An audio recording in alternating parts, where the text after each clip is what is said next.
Гледате Топ тема. Сајбер силеџиство, како да се запре? Жртвите најчесто се млади, а многу помислуваат и на самоубиство. Како личните податоци да не се користат за понижување на социјалните мрежи? Немоќ наспроти компликувани правни механизми за заштита.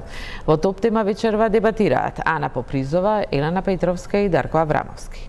Гледајте Топ тема, почнуваме веднаш по рекламите.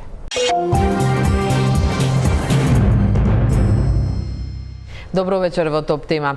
Насилството на интернет е во пораст дури во загрижувачки размери. Жртви најчесто се младите луѓе.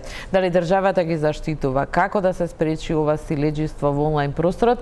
Вечерва дебатираме со Ана Попризова, училишен психолог. Добро вечер. Добре дојде за Елена Петровска од коалицијата Маргини. Добро вечер. И Дарко Аврамовски од коалицијата Сите за правично судење. Добро вечер. Добро вечер и за вас. Како вовед во вечерашната дебата, најпрво ќе го видиме трейлерот за филмот на филмот Сестри на режисерката Дина Дума, каде што е прикажано како со еден клик може да се уништи еден живот.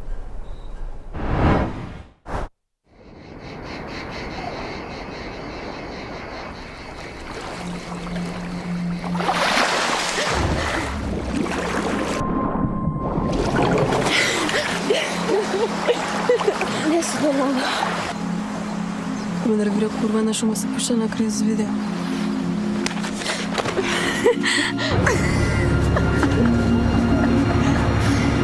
Вечер преме Зурка, дојдете две. Ти ма ја дојдеш? Да.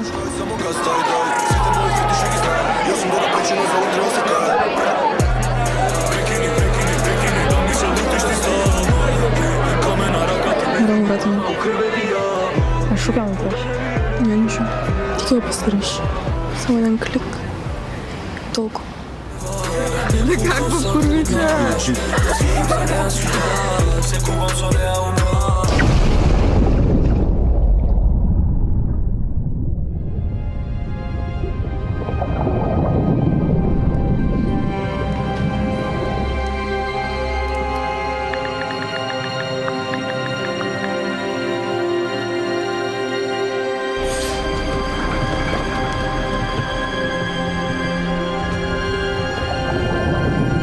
На некој, било шо. Си ти ќе кажам нека ти го постираше видеото.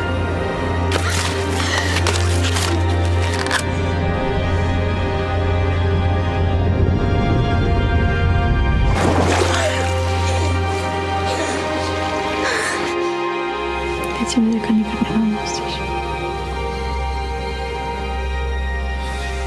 Секунда.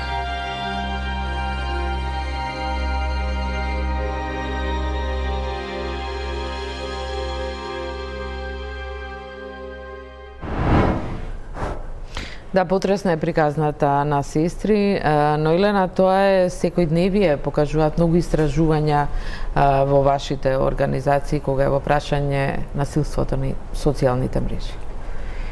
Да, оваа тема е прилично обширна тема која што мислам дека многу доби на, значи, сајбер насилството, интернет насилството, сметам дека доби на актуализација со ковидот, но и со случаите на сексуално насилство од јавна соба.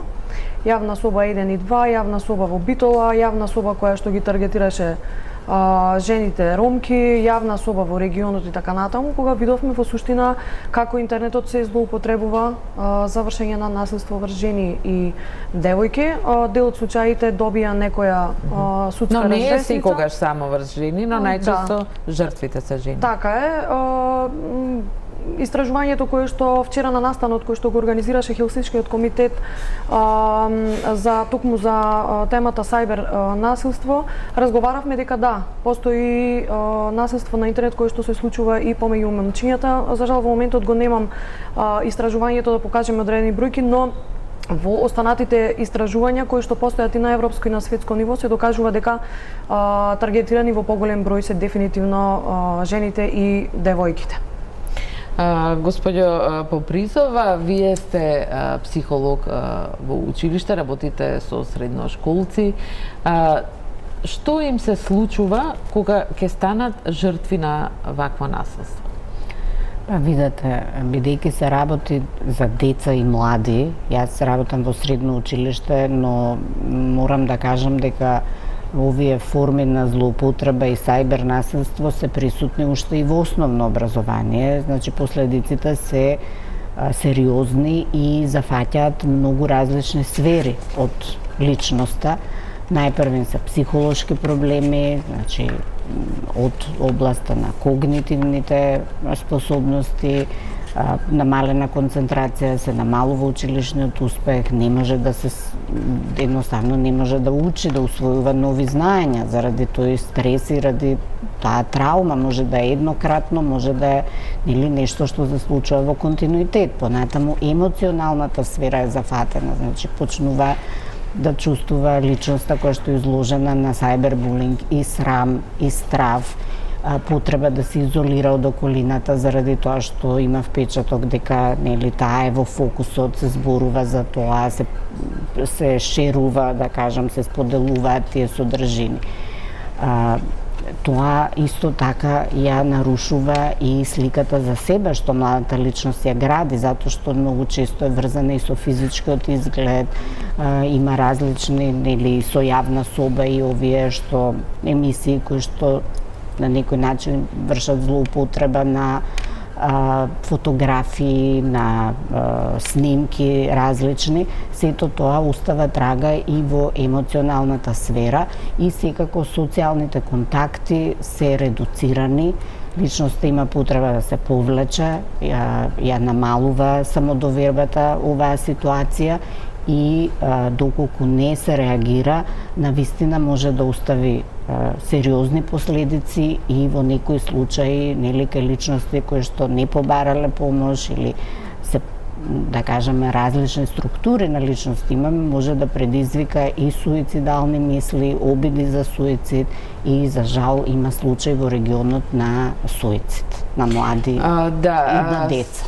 Се сеќаваме, скорешен беше случајот во Србија, кога една млада девојка, инфлуенсерка на TikTok си го одзеде животот и причината беше токму тоа, насилство, веќе не можела да ги трпи навредите, омалажувањата, заканите по живот што ги добивала на интернет. Од една страна сите сметаат дека таа е, битна личност, оние што ја гледаат од страна или што ја читаат, не ни помислуваат на тоа, веројатно, Дарко. Што мислите? Видете, интересно е бидејќи ваквите трендови од правен аспект секогаш доаѓаат многу понапред, сам неколку чекори понапред од самото право како се формира за да ги заштити овие жртви. Тоа не е така само кај нас, туку тоа е фактички еден глобален тренд, бидејќи ваквите не постојат некои меѓународни документи кои го регулираат насилството, врсничкото насилство, особено овој делот од сајбербулинг. И поради тоа отсуствува некоја директна последица за причинителите на ваквите дела и токму тоа е она што придонесува до тоа што го велите дека од сторителите на булингот фактички не се свесни за последиците од она што го предизвикуваат и до каде може тоа да досегне. Со оглед на тоа што никој не е казнет, веројатно да, впечатокот е, да, нема зошто, нема тука некакво кривично дело, но има држави каде што се обидуваат тоа да го регулира, кој што рековте, не сме ние исклучок, тоа е насилство на интернет. Да, секако постои можност и постојат напори од државите кои што и не се така од скоро време, релативно скоро, меѓутоа пак, постојат такви напори за да се регулира и интернет просторот како таков и сајбер насилството, прочем и целиот компјутерски криминал. Меѓутоа, прашањето е сите овие држави до сега си имаат соочено со предизвици како да го регулираат ова, а да не се навлезе во слободниот проток на информации, слободата на изразување и така натаму, бидејќи станува збор за многу специфична тема многу специфично поле кое што е и практично многу ново бидејќи компјутерската технологија и достапноста на ваквите А и податоци. лични се сите овие, премногу е интимно, зборуваме за интимно. Доаѓаат ли, сте имале ли случаи каде што дошле и побарале помош од вас? Да, значи многу често се случува тоа. Прво во рамки на групите, во секоја паралелка има, барем ако ништо друго, некаква Вибер група и така натаму, која што е веќе првиот чекор, да, тоа е супер затоа што се вмрежени, меѓутоа во тие групи нема возрастни вклучени, најчесто се самите ученици и тука ние многу малку дознаваме што всушност се случува. И првиот степен на сайбербулинг во рамките на тие групи, на таа паралелка. Понатаму, значи низ годините сме имале најразлични случаи на фотографирање, користење на фотографии без дозвола. Многу често се случува фотографирање по соблекувалните, па потоа злоупотреба на тие фотографии, споделување од овие, од забави, значи тоа е еден цел свет кој што постои, за кој што возрастните многу малку дознаваат или воопшто не знаат што се случува. Пишуваат во име на друг, значи јас ја знам вашата шифра и пишувам во ваше име, бидејќи сме другарки, потоа ќе се скараме и после го користам тоа да за злоупотреба. Така да не можам да кажам дека немало нешто низ годините за што ние како образование не сме се сретнале или не се случува. А лично доаѓаат ли кај вас учениците? Да, доаѓаат лично, а најчесто не жртвите лично, него доаѓаат или нивни соученици кои што велат ова веќе неиздржливо, не мора да реагираме. Ете, тоа најчесто се случува. Помалку самата жртва собира храброст, да кажеме, да дојде и да пријави. Секогаш е со поддршка на некој близок, што е и добро заради тоа што тие другари, другарки ги охрабруваат и ги поддржуваат да реагираат. Дали е толку скриено, господја Попризова, вели да, тоа е некој свет на младите во кој возрастните баш и немаат? Не мислам дека е скриено, напротив, на социјалните медиуми и на другите апликации кои што постојат е доста прилично забележливо преку различни форми. Ние мислам дека се уште не сме свесни за големината на спецификите на оваа проблематика, заради тоа што, како што и напомена професорката, се користат лажни идентитети преку различни мрежи или, како се вика на македонски сега, dark web и така натаму, значи има начини и алатки кои што насилниците или оние кои што имаат тенденција да вршат вакви кривични дела, во суштина се овие користат различни IP адреси и така натаму, сега јас не сум експерт од полето на интернетот, но можат да бидат и мислам дека затоа и следењето и слично е многу тешко и некогаш во некои случаи многу тешко да се дознае кој стои зад овој профил. Меѓутоа, од друга страна пак гледам кај младите, со оглед на тоа што младите сега веќе живеат на интернет, ние можеби сме од веќе и постари генерации кои што и немале толку пристап до интернет или не на толку помлади години, така што веќе има на некој начин и едукација за да се препознава на некој начин и да се реагира на ваквите насилнички, како да кажам, насилства, сексуално насилство, сексуално вознемирување особено. Сексуалното вознемирување остава најмногу траги кај младиот човек кога се формира. Да, особено од мажи кон жени и девојки, особено и девојчиња кои што се малолетни, како што видовме во јавна соба, таргетирани се доста често и младите девојчиња кои што се малолетни и така натаму.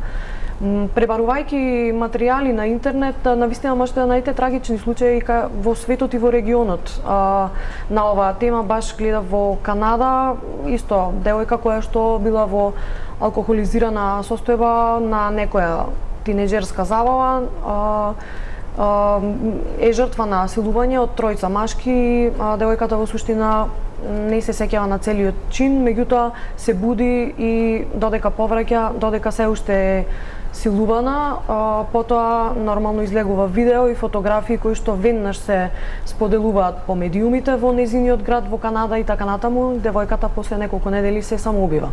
Се работи за 16 годишно девојче и тоа ги поттикнува не само невладините организации таму, но и системот, институциите да смислат здрави решенија како да се работи на оваа проблематика. Значи ова е проблем кој што го тангира буквално глобално целиот свет и дури најразвиените земји кои што работат на различна и превенција и заштита, меѓутоа и на казна. Да, интернетот и нема граници практично во сега сите овие столбови, значи на креирање на политики кои што ќе опфаќаат областа насилство на интернет, да кажеме специфично, понатаму нели превенција, заштита и казна во сите делови, мислам дека Дарко, целосно. Ова не е само кај нас, многу често, еве девојките се жртви или девојчињата, зборуваме и за луѓе кои не се нели емотивно зрели во животот, често и самите постираат фотографии кои потоа стануваат споделувани. Во ова наше прилично конзервативно општество се уште нели и жртвите на насилување често се сметаат како виновни, а не жртви, дури и во овој вид на насилство. Тоа некако се случува. Стигматизацијата на жртвите не е ништо ново во кривичното право и факт е дека се случува, особено за овие ваквиве сексуални деликти и некои кривични дела кои што се малку по-специфични, повеќе табу од аспект на моралната страна.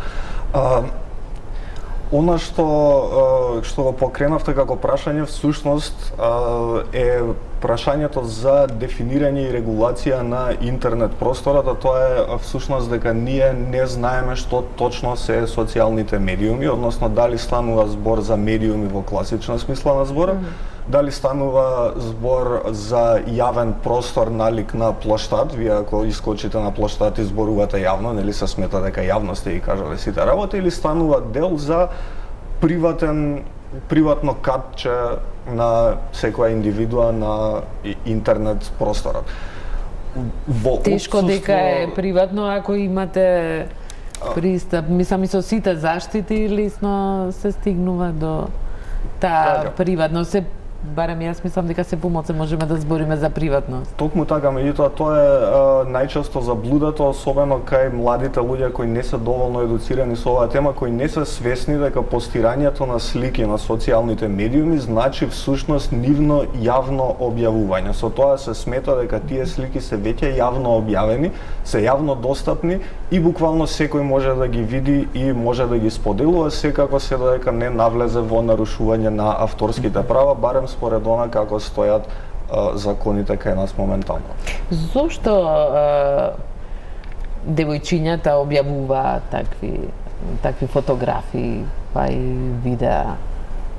Видете, тоа има за цела една емисија, значи генерално потребата за прифатеност, потребата за допадливост е нешто што е доста присутно во тие, да кажам, општествени родови стереотипи и норми, и тоа е нешто што се поттикнува, така да тука е доста комплексно ова прашање зошто се случува, меѓутоа генерално она што можам да кажам е дека младите без разлика, значи имаат потреба да се пројават во јавноста, да се покажат, да покажат свој стил, да покажат или дека се личности, дека нешто прават на тие фотографии, како се чувствуваат, да се изразат. И тоа е нивна потреба и нивно право. И сега работата е што она што мислам дека е клучно да ние работиме со нив најпрвен и на информирање и едуцирање на што значи тој простор, што значи моето пројавување, кои се опасностите за да понатаму можат појасно да се постават таа граница, или дали навистина ова, ако го споделам, што тоа би значило и така натаму. Што е исто деликатно, јас ке се надуврзам на гостинот, затоа што од друга страна тоа значи сега некакво и ограничување, а идејата е да биде слободен и отворен простор. Така да тука има две страни, да кажам, односно тенка е линијата. Колку, да? Може само да се надоврзам на професорката, ова е многу интересно и често поставувано прашање, меѓутоа сметам дека на таков начин целиот фокус се става на жртвата, ете да речеме и девојките или жените кои што споделиле фотографии, но сметам дека фокусот мора да биде на оние кои што ги злоупотребува. Значи не се работи само за споделување. Тоа е злоупотреба доколку не е дадена дозвола, доколку јас пратам некому слика, јас нели градам некој однос, некоја доверливост така натаму, и секогаш нормално препораката е да се заштитиме, да се едуцираме како и зошто ја споделуваме таа слика, од која потреба и така натаму, да не навлегувам во потребите на секој индивидуа различно, нели има право да си го живее животот и да праќа, но секогаш мора да нагласиме дека препораките и во извештаите кои што постојат викаат дека нели секогаш треба внимаваме како го даваме нашиот личен и приватен живот на интернет. Од никаде сепак треба да се почне за да фокусот мислам дека многу повеќе треба да биде ставен на оние кои што го злоупотребуваат и оние кои што го вршат тоа со цел понатаму злоупотреба, демнење, закани, уцени и така натаму за нешто да добијат или нешто постигнат. Ние видите живееме, нашето општество се гради на концептите на доминација, контрола, на моќ, и тие односи кои што постојат во физичкиот свет се истите кои што се префрлаат во интернет просторот, за жал.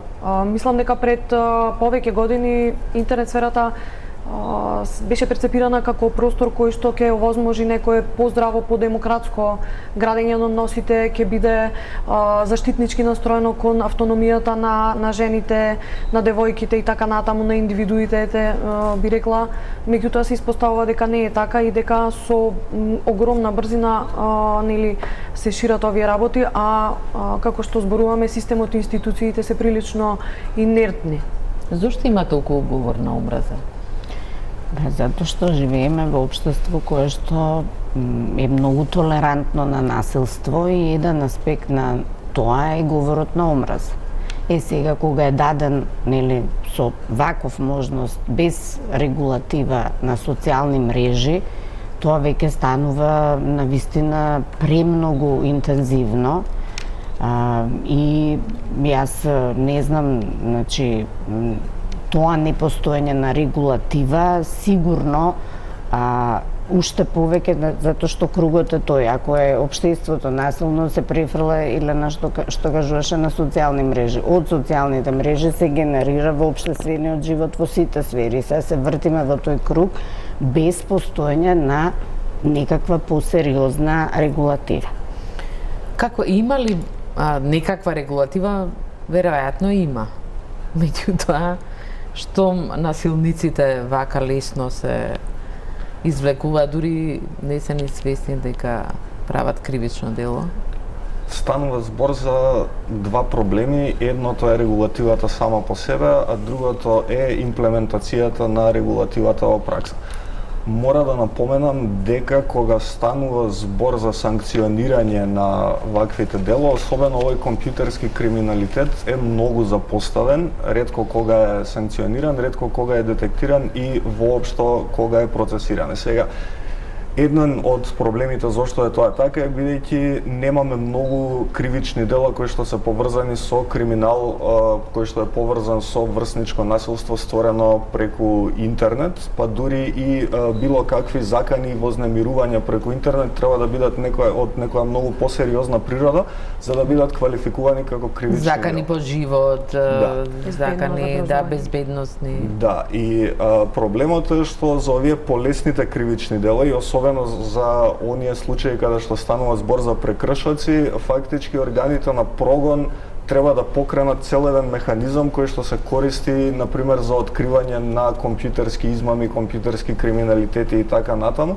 кои треба да го користат за, условно кажано, ваков по инаков тип на криминал кој се уште е нешто ново и кој се уште не се доживува како нешто сериозно, а знаеме дека службите се прилично ограничени со ресурси како материјални, човечки, финансиски и така натаму, така што мислам дека во одредена мера постои и свесно или несвесно жртвување на овие кривични дела на сметка на посериозни. Колку овие институции, полицијата, инаку беа поканати на оваа дебата, меѓутоа не дојде представник од МВР, колку тие го прифаќаат ова дело и обвинителството и како ги третираат?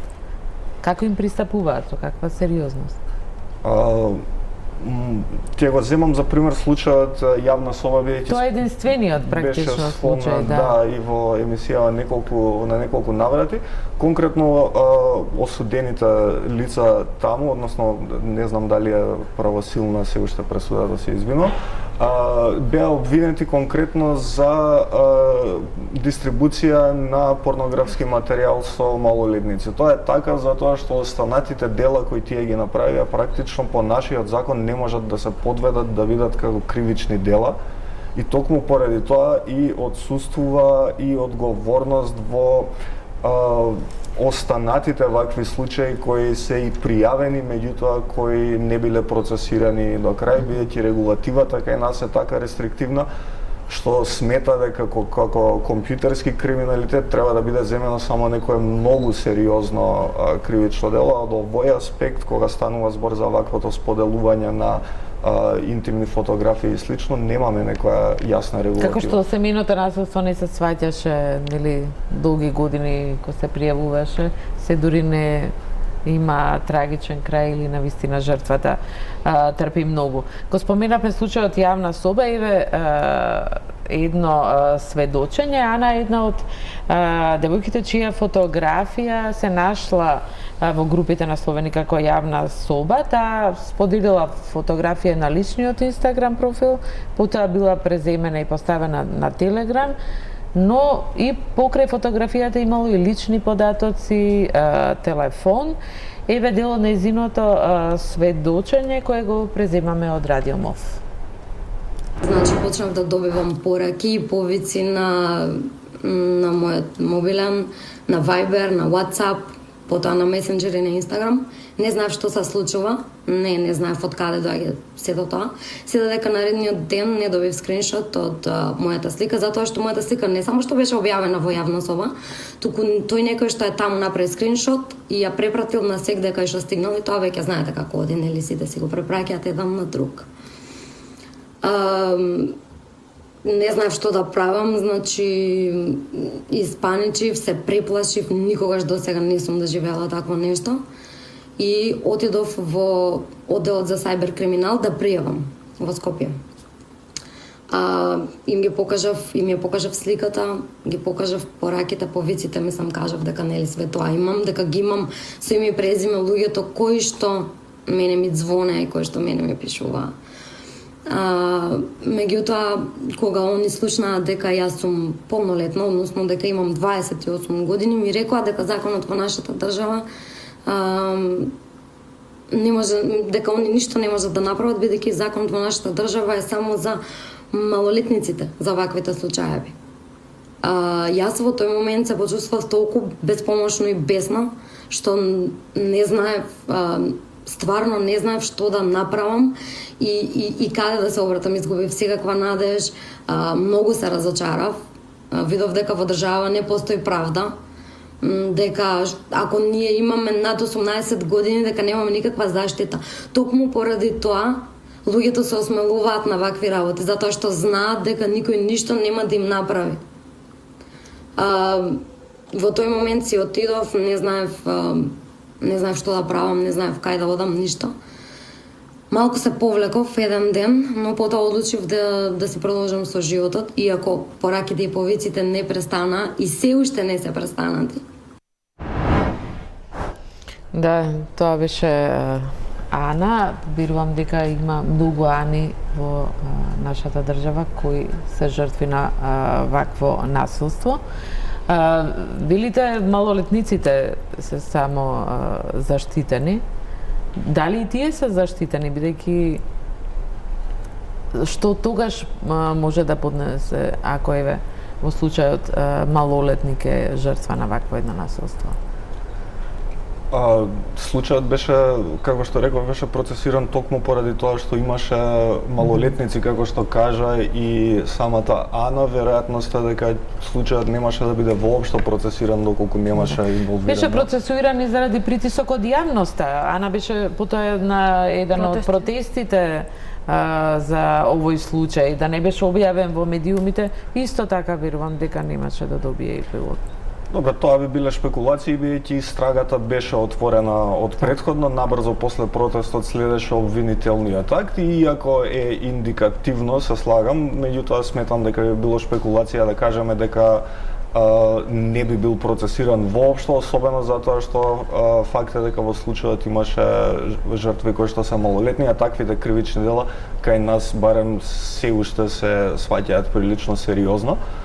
Меѓутоа, да, отсуствува некоја посоодветна заштита во ваквите случаи. Знам сега дека се работи на измени на кривичниот законник и во план е да се воведе и ново кривично дело, демнење, кое што би било во насока на тоа да се заштитат луѓето од вакви кривични дела. Меѓутоа, сега за сега како што стојат работите во законот, како што кажав, во ваквите случаи единствено ако постои некаква злоупотреба на личните податоци и ако постои злоупотреба на авторските права на превземената содржина, во тие случаи може да постои кривична одговорност. Меѓутоа, како што кажав, овој сегмент од правото кај нас е се уште многу лабаво. Што би било демнење?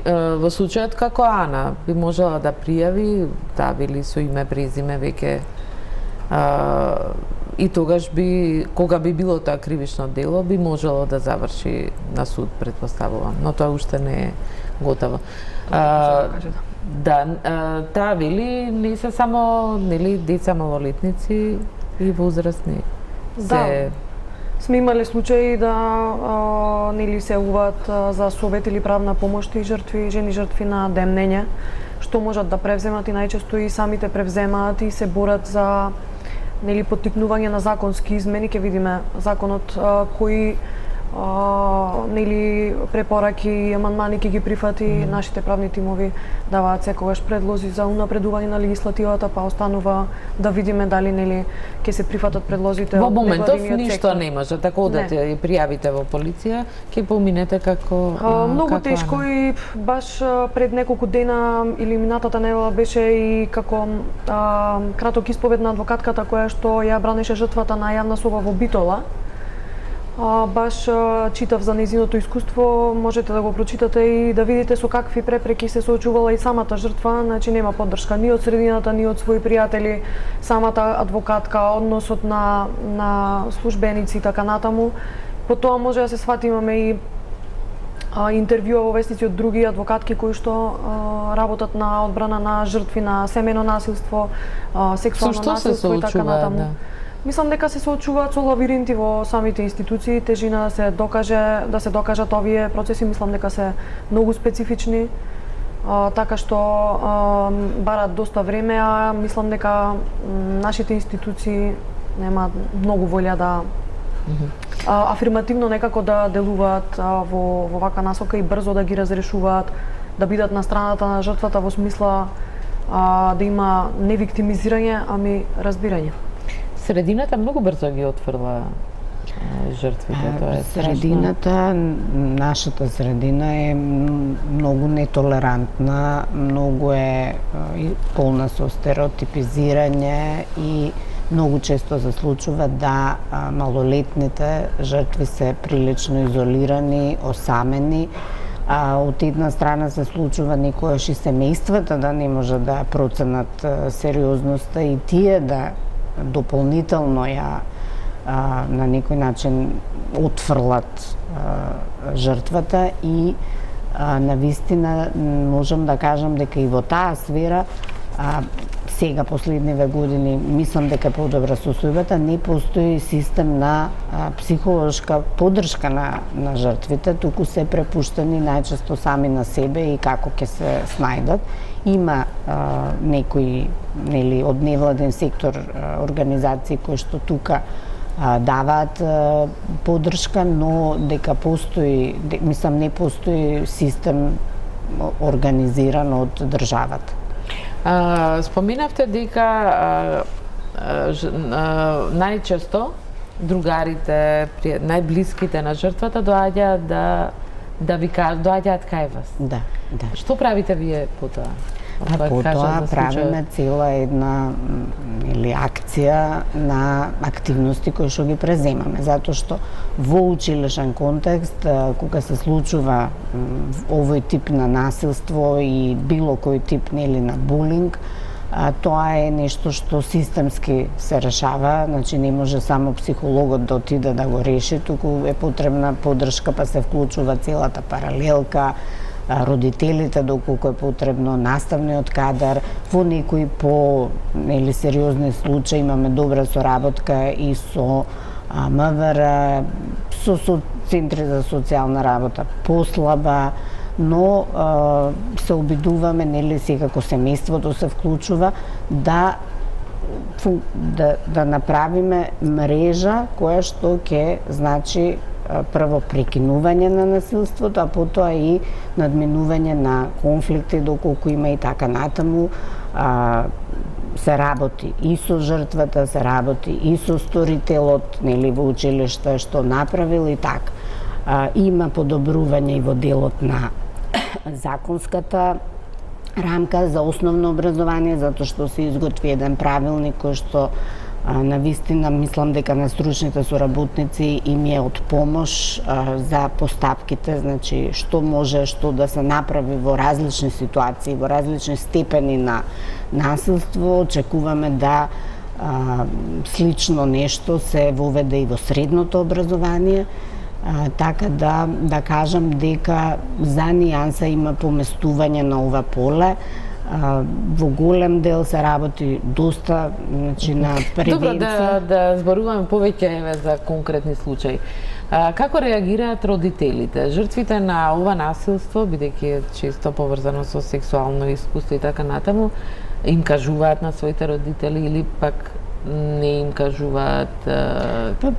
Дали родителите забележуваат дека многу е индивидуално, мислам зависи од случај до случај. Во некои случаи родителите кај што има подобра комуникација, контакт, се запознаени првично, на нив им се обраќаат, затоа што нормално тие им се првата да кажам линија на поддршка.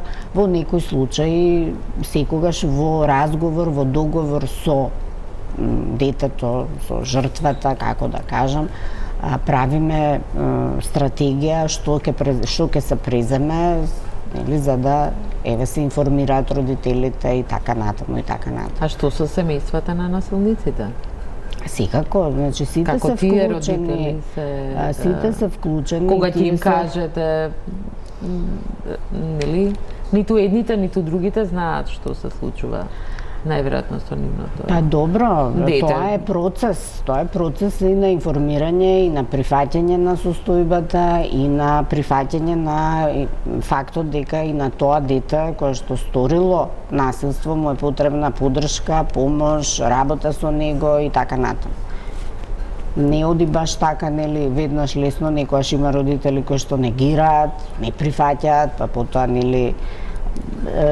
јас го третирам тоа како процес на прифаќање на родителот на нешто што е значајно за нивното дете. А понатаму билите не прифаќаат, но работите со нив за да го... Да. Затоа за да го што спречите насилството. Идејата е да работиме на поддршка на таа личност, затоа што јас работам со малолетници. Во сите овие процеси? Па сега истражување не сме стигнале да направиме. Не, овака зборуваме, ве прашувам секогаш од лично искуство, бидејќи секој ден сте во училиштето. Па колку? Некогаш сме успешни, некогаш не. Значи тоа е исто, бидејќи е прилично комплексно. Значи има случаи кај што со многу труд не сме успеале. Има случаи каде што се направила толку добра мрежа на поддршка, каде што родителите соработувале, каде што имало многу добри резултати. Тоа е комплексно е прашањето и не е нешто што може со една процедура да се реши. Што вие, Елена, ги советувате жртвите на насилство на интернет? Покрај правната, еве што не е некоја голема можност и заштита, што да направат кога ќе се соочат со вакво нешто? Добро е доколку имаат сила да добијат одредена поддршка од својата најблиска околина, дали е тоа другар, пријател, другарка, некој од семејството, роднина. И понатаму доколку може да се посоветува да разговара со некој кој што е или институција или во невладините организации кои што стоиме на располагање со нели и правна помош, меѓутоа и психосоцијална помош, и секако да доколку има сила и можност нели да оди понатаму со случаите. Како што кажа професорката, ова е една проблематика која што е многу комплексна и има многу страни и не можеме да кажеме дека жртвата само едно нешто мора да направи. Значи тука се ствара комплексна ситуација во кој што мора да биде спремна да оди понатаму доколку сака да се процесуира до крај. Има жртви кои што прекинуваат, кои што не можат или така натаму. Исто така мора да поменеме дека насилството кое што се случува онлайн и можеби и економски да ги исцрпи нели жртвите заради тоа што и невладините организации секако до некаде можат да помогнат и така натаму, и се трудиме и преку финансиска поддршка и со адвокати и така натаму, но и други жени кои што немале врска со невладини организации или помош или слично, економски тоа треба да се исто така да се прави, што дополнително става терет врз жените, девојките како жртви при тоа и тој момент. Така што мислам дека доколку се работи за жртва да побараат задолжително помош, советување. Сметам дека има систем на поддршка кој што може да им помогне и секако доколку нели можат да одат до крај. Дали средината, блиските лесно ги прифаќаат или многу почесто се тие отфрлени? Вие споминавте за адвокатката во Битола. Не само жртвата, туку и адвокатката. Мислам дека од она што јас го забележувам, сега не можам да генерализирам, меѓутоа според искуствено зборуваме, ова не се обвинување на жртвата. Гледаме и онлайн, посебно кога се работи за сексуално насилство, тогаш веќе жената е демонизирана. Значи буквално е фрлена на маргините од така наречени, нели тогаш се восклиснуваат тие хистерични морални вредности така натаму, а никој заборава не гледа кој е тој силувач, кој е тој силеџија, зошто тој гледа, зошто ужива и тоа го прави и така натаму, туку фокусот е на моралните вредности на жената, зошто жената тоа или девојката го прави и така натаму. Некогаш некоја девојка или жена може тоа да го чувствува како грешка, некоја не. Значи секогаш имаме ние слобода да управуваме со нашите животи и не секогаш е некој споделуван грешка. Ако навлеземе, тоа беше темата и вчера која што разговаравме, ако навлеземе во само цензура цело време, како ние нели ќе ги живееме нашите животи онлайн. Меѓутоа, само заштитата па е другата препорака која што мора да ја зборуваме и да ги земеме во предвид сите тие ризици од насилство, значи ризик од нашите лични податоци, нашите содржини што оставаме таму како траг во тој интернет простор, во тие сервери кои што нели има достап и некој друг некаде таму, не само нели директно кај некоја кој е испратен. И што е разликата меѓу самозаштита и самоцензура? Тука е таа граница каде што треба ние лично да нели со нашето знаење кое што тоа се и дигиталните вештини, знаењето како функционира интернетот, како функционираат апликациите, тие апликации кои податоци ни ги земаат, како не третираат и така натаму, што ослободуваат кон third parties, нели трети страни и така натаму и така натаму. Сето тоа ние Кој мора да се го го учиме. гледа тоа во овој простор? Значи ние кај тоа нас? мора да го учиме секојдневно за да се заштитиме, а при тоа да имаме и одредена слобода. Сега на пример, после мислам дека беше големата афера со судењето на Марк Цукерберг, кога нели се случајот со споделувањето, продавањето на лични податоци од личните профили на Facebook луѓето, мрежата, да, мислам дека за- се повеќе технолошките компании исто така имаат задолженија, законски сега не знам како е тоа во светот регулирано, меѓутоа и апликациите не информираат во однос на опасностите, така натаму новите телефони имаат заштити, имаме двојна заштита и така натаму, меѓутоа ние сето тоа мора да го учиме.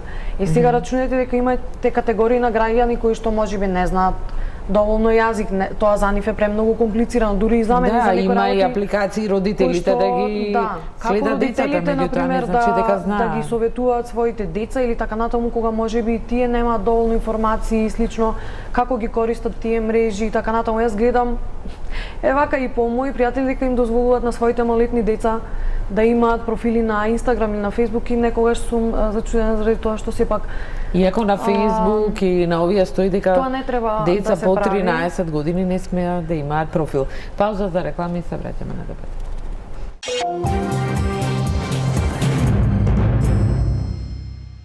Гледате топ тема за насилството на интернет. Господи Попризова, пред рекламите зборувавме, ги споминавме родителите.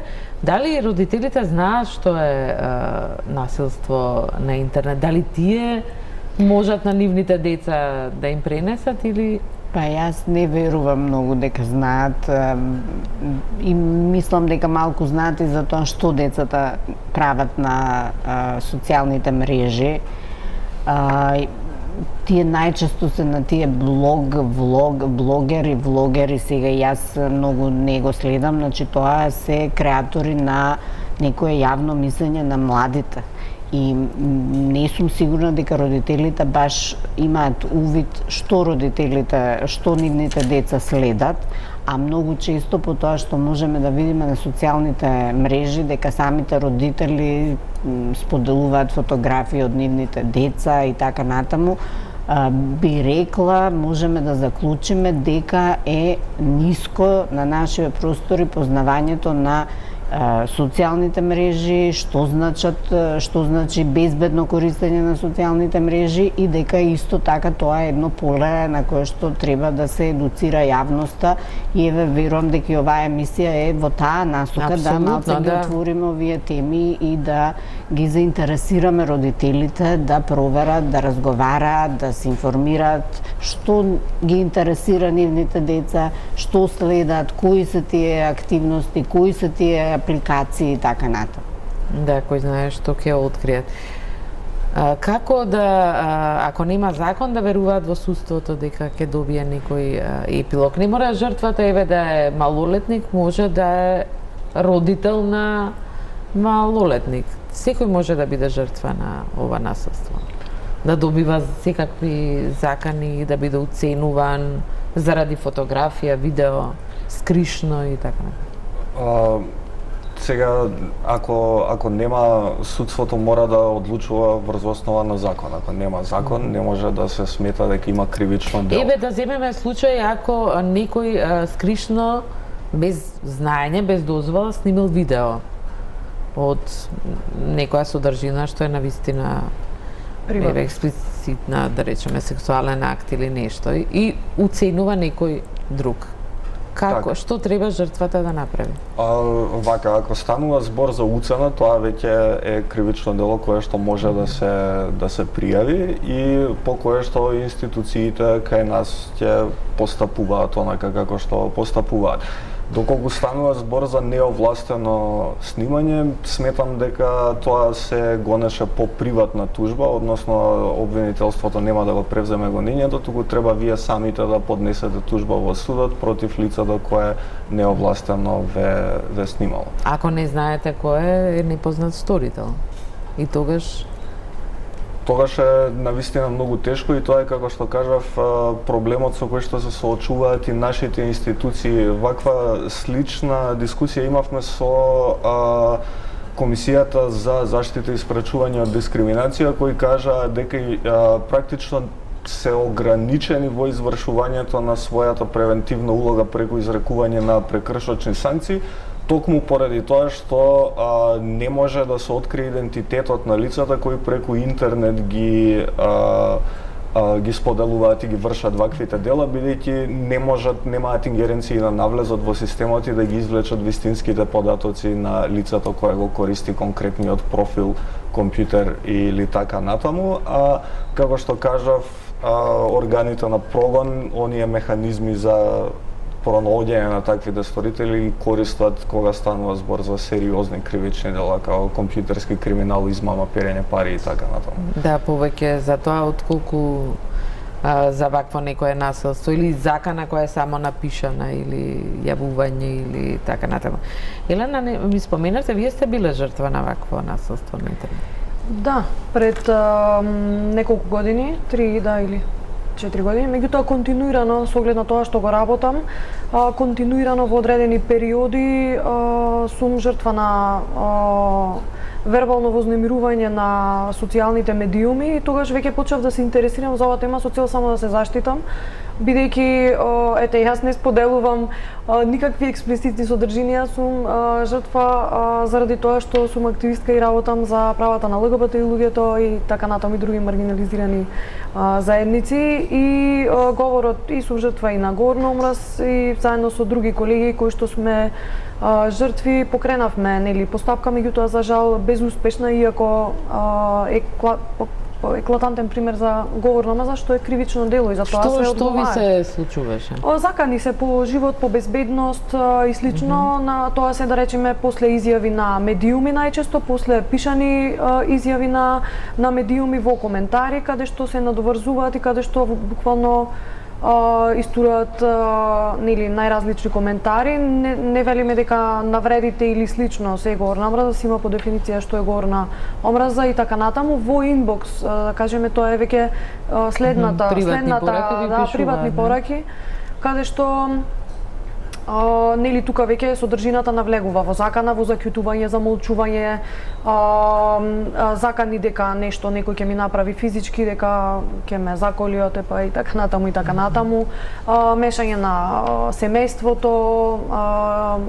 Се заканува и на вашето семејство? Не закани, меѓутоа така грозни, можам да кажам, пораки кои се крајно непријатни. Навистина некогаш, например, не земам во предвид емотивно, меѓутоа некои од нив знаат да бидат навистина грозни. Сега тука јас сум се фатила лично во само цензура, заради тоа што некогаш навистина емотивно не можам да сетолна да го понесам што се случува, што се пишува и што стигнува. И не само мене, туку и на моите колеги во нашиот круг и така натаму, тоа е навистина фрапантно и ние немаме решение. Соработуваме со институциите и слично, меѓутоа апсолутно е нормализирано насилството. Кога вие веќе ова ќе го нормализирате и кога нас ќе не травматизирате, ние ќе се справуваме со ваквите работи, институциите ќе молчат и ова оди до недоглед, се додека нешто некој не настра, се случи, не дај Боже. А знаете ли кој би се крие или некои се скриени, некои си се профили од лица кои што се за мене непознати, меѓутоа сега мене сите социјални мрежи кои што ги имам се целосно заштитени, приватни, докаде што имам знаење и се уште и понатаму треба да работиме на заштитата наша лична, со оглед на нашата работа, за жал. Така што сметам дека ова прашање допрва ќе се отвори и допрва треба да го зборуваме и ова е еден поттикаве и почесто да се разговара и со различни структури. Пребарувајќи на интернет најдов и други иницијативи кои што се бават со зголемување на едукацијата онлайн, меѓутоа секако онај терор кој што се врши врз нас, сметам дека мора да се најде решение. Еве, например, сега во текем месец на гордоста во припреми сме за Скопје Прајд и тука сме зборуваме по медиуми и така натаму, организираме настани и целосно сме експонирани во јавноста и тука најчесто ова е периодот кога Се тие заканите закани најсилни, така да. натаму, меѓутоа треба да бидат земени во предвид и се земани во предвид. Ние нели си пријавуваме преку нашите организации, преку нашите тимови ги пријавуваме луѓето, меѓутоа е безцелно. Господи Попризова, кои се тие насилници? Еве, некои се подпишуваат со име и презиме, нема... Да. Колку е блиску од пишаниот збор да преземат нешто, некој таков грозен акт и да направат и физичко насилство? Добро, мислам дека повеќе или се користат со закани, дека тоа е повеќе во еден безбеден, нели си седам на компјутер и се заканувам, но дефинитивно тоа се луѓе кои што се во нашето окружување и тоа оди во прилог на тоа колку сме ние толерантни на насилството, колку насилството е нешто што е прифатливо на нашиве простори и јас навистина мислам дека она што е клучно е токму и работа со момчињата, особено како да фокусот, Елена убаво рече, повеќе на девојчињата и на жртвите, но оној дел на едукација на момчињата, освестување на механизмите, на начините на комуникација, начините на справување со своите чувства е нешто на што мислам дека треба во иднина да се работи. Дали тие со насилство, дали е на интернет или било си ја покажуваат машкоста се уште во или докажуваат тие се нешто нашите друго? Нашите модели традиционални се дека нели мажот треба да биде некој кој што ја доминира, кој што многу често ја злоупотребува позицијата на моќ и тоа го имаме во сите структури на нашето живење, така да и само децата го пресликуваат, тој модел го преземаат и тоа е тема за некоја друга емисија, злоупотреба на моќ, на позицијата на моќ. Дали е така, вие сте единствениот маж во емисијата? Добро, не сум да. представник на мажите. На овие, да. Но, да, еве, имате, дали се согласувате дека или сепак нешто се менува, значи, или е ова, да, ова веќе не е, ве прашувам стручно, туку ве прашувам вака како човек. Факт е дека со глобализацијата на податоците на интернетот се соочуваме со нови предизвици на кои никој практично не знае се уште како соодветно да реагира. Многу е битно да се дестигматизираат определени теми и прашања, да може слободно да се зборува за нив, да може да се прават разни истражувања и да се види кој е коренот на проблемот, за да може да се делува превентивно, бидејќи иако до сега зборував за она отсуство на санкција и така натаму, превенцијата и ресоциализацијата на сторителите се практично приоритетите кои треба да ги имаме кога станува збор за било какво насилство или кривично дело. Дефинитивно треба многу повеќе да се дебатира на овие теми, да се разговара во разни опкружувања. Благодарам на сите за учеството во вечерашната емисија. Тука е крајот на Топ тема. Останете на Телма, имајте убава вечер.